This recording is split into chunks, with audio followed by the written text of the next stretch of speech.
Štai. Jūs manęs negalite įrašinėti. Galiu aš jūs įrašinėti. Negalite. Puikiai, čia yra vieša, yra kamera, Čia nėra nesiginčykim. vieša vieta, čia yra įstaiga. Tai dabar aš atėjau užsiregistruoti kortelę. Aš atėjau užsiregistruoti Tele2. Man pasakė, kad yra mokama. Ačiū Jums, gražios dienos. Mano teisė yra baigti aptarnavimą. O tai kodėl jūs neregistruojat numerį? Atsisakau su Jumis bendrauti. Ačiū Jums. O tai kaip čia taip atsisakot? Aš ateinu į skyrių registruoti numerį, o jūs man sakot, kad mokamas. Kiek kainuos man? Tai pasakykit. Viskas. Atsisakau su Jumis. O kodėl? Taigi kameros yra, viskas. Čia vieša vieta, panorama yra, eilinis kartas. Čia yra įstaiga. Yra, nu tai gerai, yra rimai, yra visi tokie probleminiai pas jūs. Aš nueinu į kitą skyrių, viskas gerai būna. Aš atsisakau Jūsų aptarnauti. Viskas.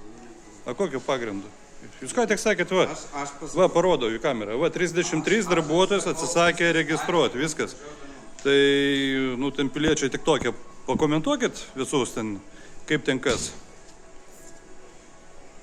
Ir sako, čia, va, Tele2, aš paliko mane vieną, įsivaizduojate, su telefonais. Va, bingo, visi skyrių. Čia nieko nėra.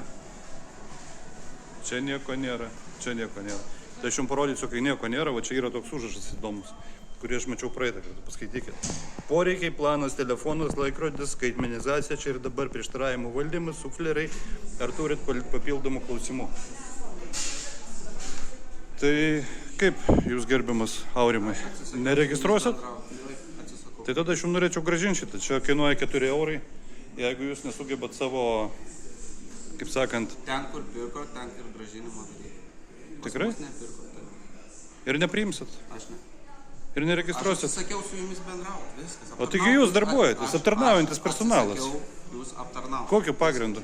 Viskas, daugiau nekomentuoju. Kaina kiek kainuoja, sakėt, registruoja, kaip mokami, kiek kainuoja? Viskas neaptarnausiu. Gražios dienos. Gerai, Gražios viskas. dienos.